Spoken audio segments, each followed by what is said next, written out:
I, 40 male, met Kim, 40 female, when we were both 22. We were young and thought we had our whole lives figured out. We got married at 24, thinking it would last forever.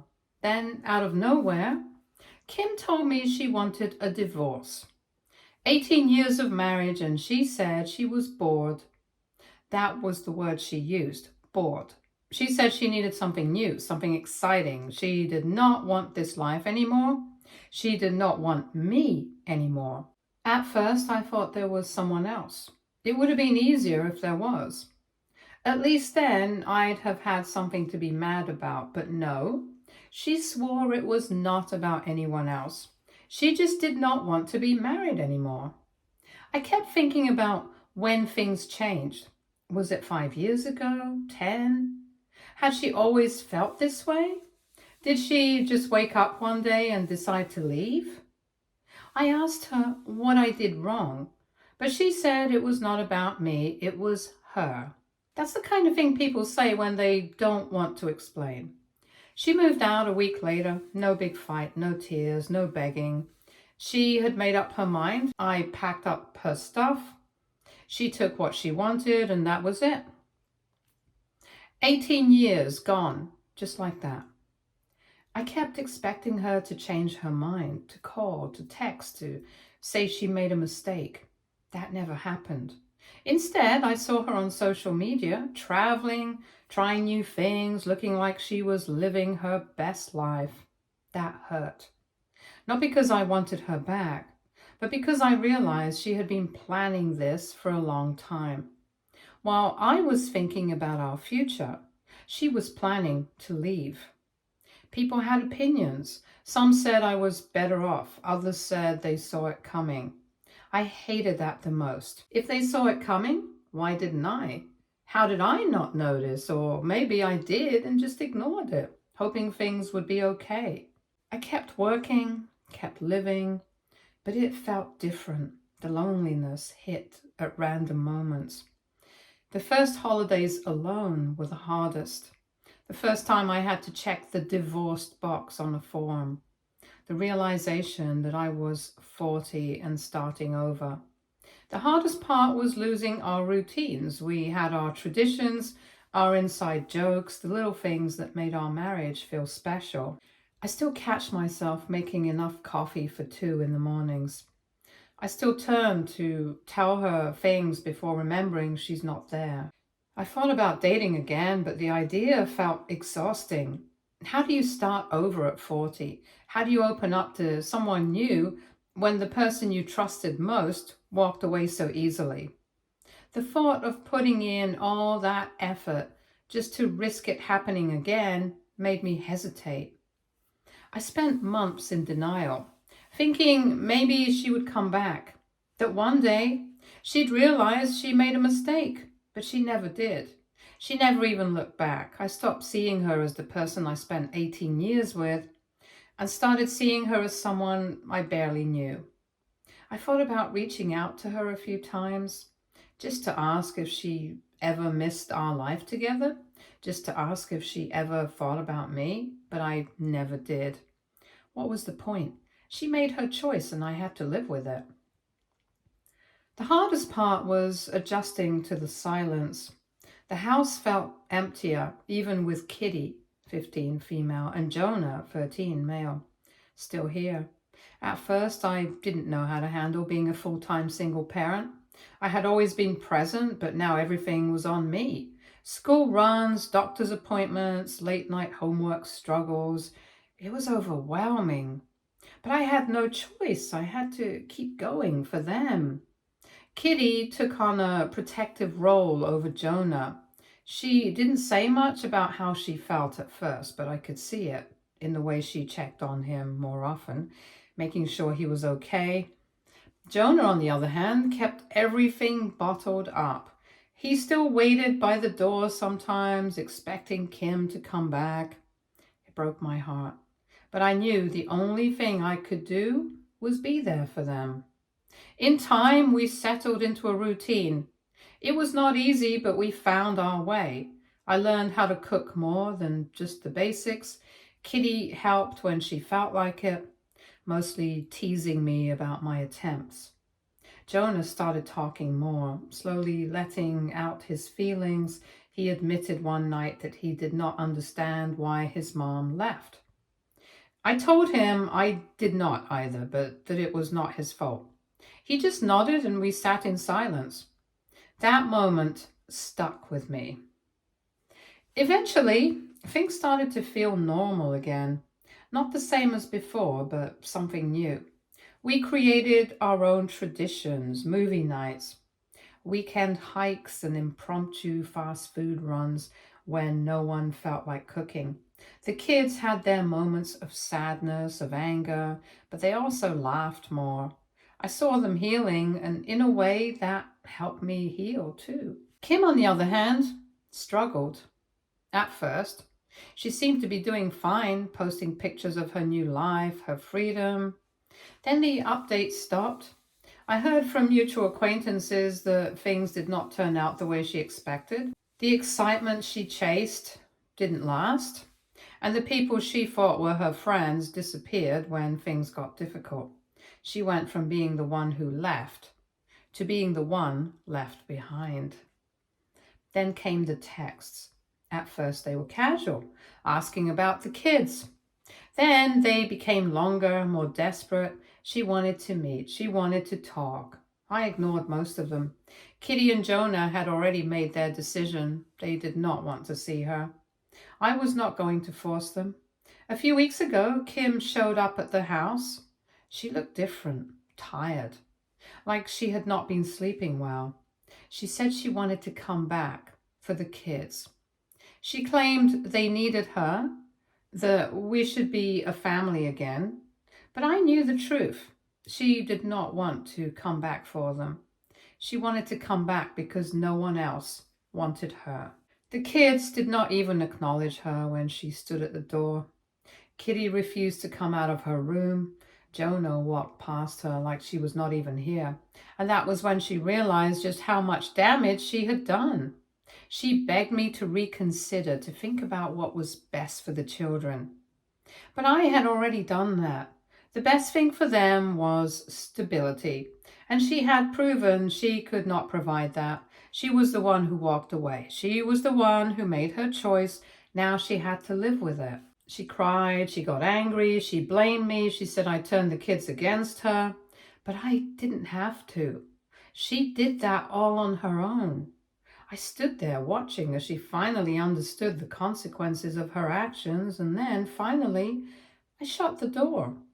A few days passed and she started calling again. This time she was not just asking about the kids. She was asking about me. She wanted to know if I was seeing someone, if I was happy.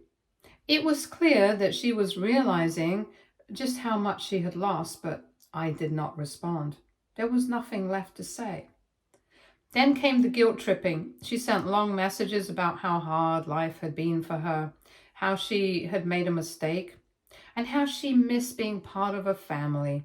She reminded me of the good times we had, of how we built a life together, but I could not bring myself to feel sorry for her.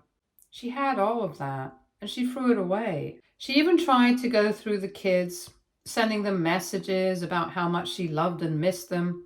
Kitty left her on read. Jonah deleted the messages without replying. They had already made up their minds. They did not trust her anymore. Then she started showing up at places she knew we would be. One evening I took the kids out to dinner and she coincidentally showed up at the same restaurant. She waved at us, trying to act casual, but the kids ignored her. I barely acknowledged her. She sat at a table alone, pretending like she had just happened to be there. But we all knew what she was doing. A week later, she tried again. Showing up outside Jonah's soccer game.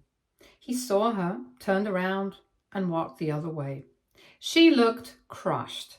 But what did she expect?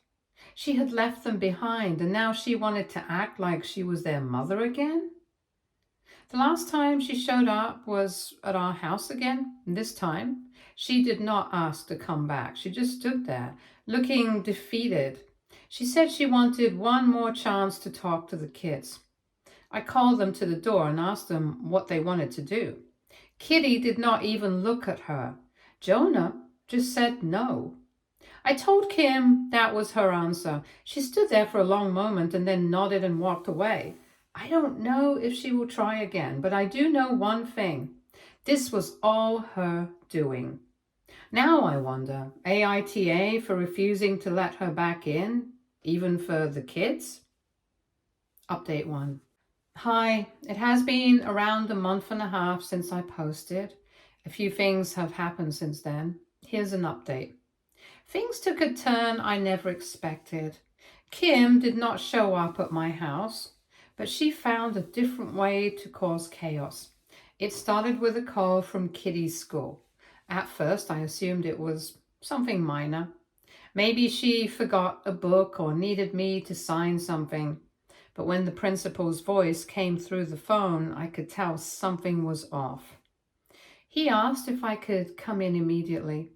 There was something in his tone that made my stomach drop. When I arrived, the tension in the office was obvious. Kitty was sitting in a chair, arms crossed, looking annoyed but not surprised. A few staff members were speaking quietly to each other, casting glances in my direction. The principal sighed and motioned for me to step into his office. I knew this was not going to be good. Turns out, Kim had shown up at the school completely unannounced, demanding to see Kitty. She had not called ahead, had not tried to arrange a meeting, just walked in like she still had any authority over her life. The school, of course, did not let her in right away. They follow strict security policies, and since she had not been an active parent in a long time, and I was listed as her only guardian, they called Kitty to the office to ask if she wanted to see her. Kitty refused, flat out refused. That's when Kim lost it. According to the staff, she started crying, raising her voice, insisting that Kitty was being manipulated, that I had poisoned her against her own mother. The secretary told her she needed to leave if she could not stay calm. Instead of listening, Kim doubled down. She demanded that they bring Kitty out, saying she had every right to see her daughter. She was acting like this was some kind of soap opera, like throwing a fit would somehow fix everything. Security had to escort her out. By the time I arrived, Kim was gone, but Kitty was shaken up. I found her sitting in the office, arms crossed, trying to act like it didn't bother her, but I could tell it did. She was not scared, just exhausted, embarrassed, annoyed. I asked if she wanted to talk about it, and she did not. She just wanted to go home. The school reassured me that Kim would not be allowed back on the premises without permission. I thanked them, but honestly, the whole situation left a bad taste in my mouth. This was not just desperation anymore. This was Kim spiraling. She was not thinking clearly. Jonah heard about it later and rolled his eyes. He said she's not even trying to fix things. She's just making them worse. I could not disagree. Later that night, I got a text from Kim, a long rambling message about how she was done playing nice and that she was not going to be cut out of her children's lives. She claimed she'd take me to court if that's what it took. I did not reply. I know Kim well enough to recognize an empty threat when I see one. She never wanted to fight for custody when we divorced. She did not want the responsibility. She just wanted the freedom. And now that she realizes that freedom did not come with the happiness she expected, she's grasping at anything to feel relevant again. The sad part, even if she did take this to court, the kids are old enough to have a say, and they've already made their choice. But Kim was not done. A week later, I started getting strange messages from people I barely knew. Parents from the kids' school, old acquaintances, even some distant relatives who I had not spoken to in years. The messages all had the same theme. Hey, I heard what's going on. Are you okay? At first, I had no idea what they were talking about. Then someone sent me a screenshot of Kim's social media. She had made a long, dramatic post about how she was being kept away from her children by a bitter, controlling ex. She painted herself as the victim, claiming I had turned the kids against her, that I was using them as pawns, that I was trying to erase her from their lives. She talked about how much she missed them, how she cried every night thinking about them, how she had been pushed out of her own family. The worst part? Some people actually believed her.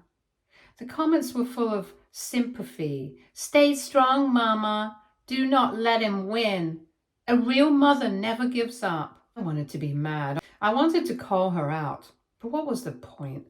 The people who mattered, our kids, knew the truth. Kitty and Jonah saw the post, of course. Jonah did not react at first, but when he did, all he said was, she's acting like she did not abandon us. Kitty said she can play the victim all she wants. Does not change anything. But the thing is, Kim was not just venting.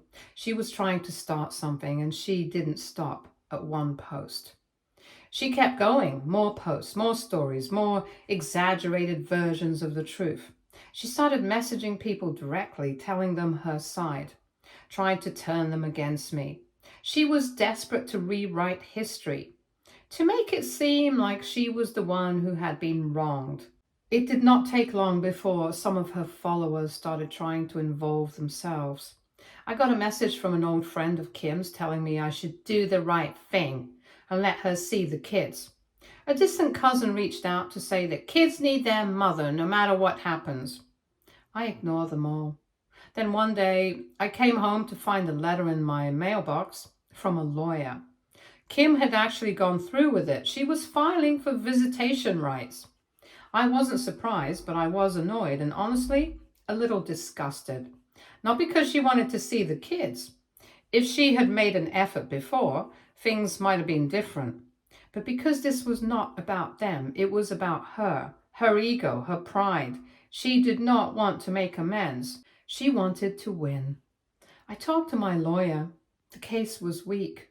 The court would listen to the kids, and I already knew where they stood. Kim had no stable living situation, no history of being involved in their lives for years, and no real argument for why things should change now. But still, it was frustrating. The kids had already made their choice. Now they had to be dragged through this just because Kim could not accept the consequences of her own actions. When I told Kitty and Jonah about the legal case, their reactions were exactly what I expected. Kitty said she can't make them want to see her. Jonah thought Kim was just embarrassing herself at this point. We went through the legal process. Kim showed up in court looking polished, playing the role of the grieving mother. She had all the right words, all the right emotions. She talked about how much she loved them, how much she missed them. Then the judge asked Kitty and Jonah what they wanted. They were clear.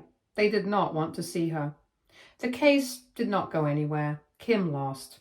After the ruling, I expected another outburst from her, more drama, more online rants. But instead, there was silence. For the first time in months, she did not post anything, did not reach out, did not try to force her way in. Maybe finally she got the message. Or maybe she's just waiting for the next way to make herself the victim. Update 2. Here's some backstory on me and Kim. Looking back now, I see that Kim always had wandering eyes. At the time, I didn't realize, or maybe I just did not want to. I was young, in love, and excited about our future together. We met in college and she was full of energy, always the life of the party. She loved meeting new people and trying new things. I thought she was just adventurous, but now I see she was always searching for something more. Our relationship moved fast. We graduated, got married, had kids within a few years. In the beginning, everything seemed great. We built a life together, and I thought we were happy. But there were little signs that I missed. Kim always liked attention. She was very friendly, sometimes too friendly. She had a way of making people feel special, especially men. I told myself it was just her personality, that she was not doing anything wrong, but now I realized she was always looking for something new and exciting. She would get restless easily. She did not like routines and would complain that our life felt predictable. I tried to keep things interesting, date nights, trips, surprises, but it never seemed to be enough. She would get excited about something for a while and then lose interest. It was the same with people. She made friends quickly but never kept them for long. She always moved on to the next thing, the next person, the next phase. Over time, she started pulling away. She spent more time on her phone, more time going out without me. She would talk about other people a little too much, how interesting they were, how fun they seemed. I ignored it because I trusted her. I thought all marriages had ups and downs, and that this was just a phase. I told myself that as long as we were together, we were fine. Looking back, I feel like I should have known this would happen. The signs were always there and I ignored them. Deep down, maybe I knew she would never stay. But I convinced myself otherwise. Update 3. Hi. Another update on what has been happening. After the court case was settled, I thought things would finally calm down. I was wrong. Kim found a new way to make things worse. One evening, I got a call from Kitty's school. They told me someone had been asking about her, trying to get information. It did not take long to figure out it was Kim. She had shown up outside the school, claiming to be there for an emergency. She asked about Kitty's schedule, if she had any after-school activities, and even tried to get the receptionist to let her see her. Thankfully, the school did not fall for it. Since I had already informed them about the situation and the last stunt she pulled, they turned her away and immediately let me know. That same night, Jonah told me he had gotten a message from an unknown number. It was Kim. She had found a way to contact him despite being blocked. The message was full of guilt tripping, telling him she was heartbroken and that I was keeping them apart. Jonah did not even reply. He just showed me the message and said, "She does not get it, does she?" The next day, I got a message from my lawyer. Kim had contacted them, claiming she wanted to appeal the custody arrangement. She had no case. She had lost fair and square, but that did not stop her from trying. My lawyer reassured me that there was nothing she could do, but it was clear Kim was not giving up. Then something unexpected happened. Kim's landlord contacted me. He said Kim gave him my number because I was supposed to pay for her. Apparently, she was being evicted. She had not been paying rent and was weeks away from losing her apartment. She was desperate and had even tried telling her landlord that she would soon be moving in with family. I knew exactly what she meant by that. She thought she could manipulate her way back into my house. When she realized I was not going to let her back in, she made a last-ditch effort. She showed up at my mom's house unannounced. My mom, who had no patience left for her, told her to leave immediately. Kim started crying, saying she had nowhere else to go. My mom did not fall for it, and she told Kim that she made her choices and now she had to live with them. With nowhere left to turn, Kim disappeared for a while. The calls and messages stopped, and for the first time in months, things felt normal again. But I know her well enough to know this is not over. She always finds a way to drag herself back into our lives, no matter how much we try to keep her out. A few weeks later, I got a call from an unknown number. It was a hospital. Kim had checked herself in for exhaustion and stress. The hospital staff asked if I could come down to discuss her situation. I refused. I was not going to get dragged into her mess again. But I did let the kids know. Kitty shrugged it off, saying it was probably just another attempt to get attention. Jonah, on the other hand, seemed conflicted. He did not say much, but I could tell it was bothering him. Then, out of nowhere, Kim's sister called me. We had not spoken in years. She was the only one in Kim's family who still had some contact with her. She asked me if I could let Kim see the kids even just once. She said Kim was broken and needed her family. I told her it was not up to me. It was up to Kitty and Jonah. If they wanted to see her, I would not stop them, but I would not force them either. Unsurprisingly, neither of them wanted to. Kim's sister sighed and told me that Kim had burned every bridge. She had no job, no savings, no friends left. Everyone who had supported her when she left us had slowly drifted away. Now she was all alone and regretting everything. I didn't feel sorry for her. She made her bed and now she had to lie in it. After that, Kim tried one more thing. She filed for emergency visitation rights. My lawyer and I shut that down quickly. The court saw right through her. She had no stable home, no job, no real relationship with the kids anymore. The judge denied her request immediately. That was the final straw. Since then, things have been quiet. Kim hasn't tried to reach out again, and for the first time in a long time, I feel like we can finally move on, but deep down, I know this is not the last I'll hear from her. Update 4. Hi everyone. Hopefully this is the last update. I thought things were finally settling down, and after everything that had happened, I was starting to believe Kim had finally given up. Life was moving forward. Jonah was busy with his games. Kitty had found a great group of friends, and I was focused on work and making sure they had a happy, stable home. It felt good. Peaceful. But then, just when I thought Kim was out of our lives for good, she found another way to drag me back into her mess. One afternoon, I got a letter in the mail. At first, I assumed it was just another bill or something for the kids. But when I opened it, my stomach dropped. It was from a lawyer. Kim was suing me for money. She claimed she could not work because she was dealing with emotional distress, and that I owed her financial support for the life she lost. I could not believe what I was reading. This woman had walked out on me and the kids, made her choice, and now that she was struggling, she expected me to take care of her? I called my lawyer immediately. He told me not to worry. She had no case. Our divorce was settled and she had already taken everything she was entitled to. There was no reason I would ever have to give her another dime. Still, we had to go through the legal process and respond. The whole thing was dismissed almost immediately. The judge saw right through her attempt to squeeze more money out of me. I hoped that would be the last of it, but Kim was not done.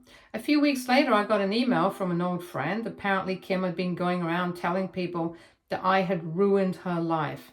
She claimed I had tricked her into leaving and turned the kids against her. She was trying to make herself look like the victim. Our friend did not believe her, but wanted to warn me that she was spreading lies. At first, I tried to ignore it. Let her say whatever she wanted. But then Kitty came home from school looking annoyed. One of her classmates had told her that her poor mother had been abandoned by her cruel father. It didn't work though. Kitty rolled her eyes and told me she had set the record straight. Jonah did not even care. He had stopped thinking about Kim a long time ago. Then something happened that I never expected. Kim tried to pull Kitty into her mess directly.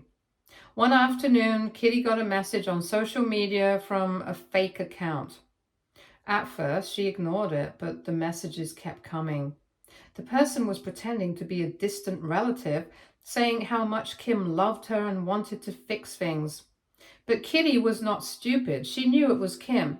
Instead of responding, she blocked the account and showed me the messages. It was frustrating, but also sad. Kim had no other way to reach her kids because they did not want anything to do with her. Instead of taking responsibility, she kept trying to manipulate them. But they weren't little kids anymore. They saw through her games. Eventually, Kim ran out of ways to insert herself into our lives. She bounced from place to place, staying with different people until they got tired of her. She ran out of people willing to help her. Even her sister, who used to defend her, gave up. Last I heard, Kim had left the state hoping for a fresh start somewhere else.